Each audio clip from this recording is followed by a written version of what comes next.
9 বছরের এক বালককে যৌন নির্যাতনের ঘটনায় অভিযুক্ত 4 যুবক। অভিযুক্ত যুবকদের মধ্যে একজন ধরা পড়ল পুলিশের জালে।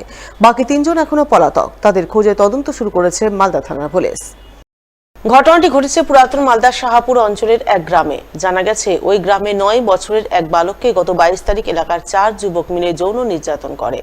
তার সঙ্গে তারা কুকর্ম করে। পরবর্তীতে সেই কুকর্মের ছবি সোশ্যাল মিডিয়ায় ভাইরাল করা হয়, যা দেখতে পেয়ে শুক্রবার রাতে নির্যাতিত বালকের পরিবার মালদা থানায় 4 যুবকের নামে লিখিত অভিযোগ দায়ের করে।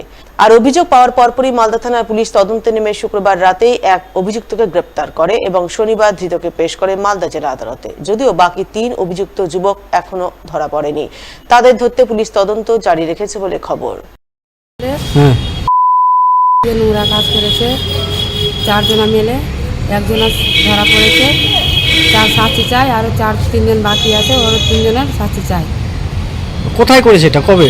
এটা 22 তারিখে হয়েছে। 23 তারিখে ছবিটা পাওয়া গেছে। আপনারা পেয়েছেন? হ্যাঁ, তো কাদেরপুরে পেট্রোল পাম্পের পিছনে টিনের ঘর আছে। ওই ঘরের ভিতরে করেছে? ঘরের ভিতরে। কয়জন মিলে? 4 জন। 4 জন। কেউ ধরা পড়েছে? একজন ধরা পড়েছে, 3 জন বাকি কোথায় আছে জানি না। গভীর রাতে চুরির উদ্দেশ্যে সিসিটিভি ও তালা ভেঙে মন্দিরে ঢুকে পড়েছিল 4 দুষ্কৃতী। কিন্তু মন্দিরের পুরোহিত ঘুম থেকে চোর চোর চিৎকার করায় চুরি না করে চম্পট দিল দুষ্কৃতীরা। শনিবার সাত সকালে এই ঘটনাকে ঘিরে জোর চাঞ্চল্য ছড়ালো মালদার কালিয়াচকের বালিয়াডাঙ্গা এলাকায়। জানা গেছে, ওই এলাকায় রয়েছে রাধা গোবিন্দ মন্দির। শুক্রবার গভীর রাতে সেই মন্দিরেই চুরির চেষ্টা করে দুষ্কৃতীরা। চুরির উদ্দেশ্যে 4 দুষ্কৃতী 4টি সিসিটিভি ও 4টি তালা ভেঙে মন্দিরে প্রবেশ করে। কিন্তু চুরি করার সময় হঠাৎ করে মন্দিরের পুরোহিত জেগে যান। তিনি 4 দুষ্কৃতীকে গভীর রাতে মন্দির চত্বরে ঘোরাঘুরি করতে দেখে চোর চোর বলে চিৎকার করতে শুরু করেন। সেই চিৎকারে পরিস্থিতি বেগতিক দেখে দুষ্কৃতীরা তৎক্ষণাৎ পালিয়ে যেতে বাধ্য হয়। এরপর শনিবার সকালে এই ঘটনা জানাজানি হতেই এলাকায় জোর চাঞ্চল্য তৈরি হয়। মন্দির কমিটির তরফে কালিয়াচক থানায় খবর দেওয়া হয়। সেই মতো পুলিশ ঘটনাস্থলে গিয়ে গোটা বিষয়টি খতিয়ে দেখে তদন্ত শুরু করে বলে জানা গেছে।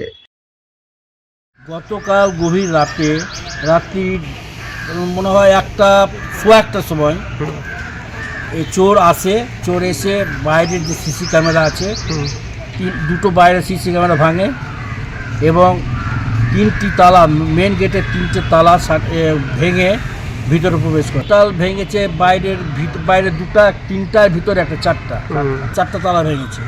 যখন ভিতরে চোর ঢুকে মেন যে মন্দির, রাধা গোবিন্দের যে মেন মন্দির, ওটার একটা তালা ভেঙে ভিতরে ঢুকে অন্ধকার ছিল, ওটা লাইট জ্বালিয়েছে।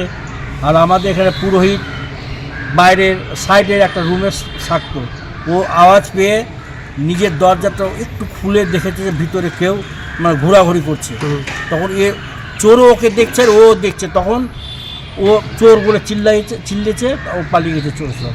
তখন আমাদেরকে ফোন করে, আমরা 7-8 জন আমরা আসি বাড়ি থেকে। তখন পুলিশও এসেছিলো, ওরা 4 জনের দল ছিল।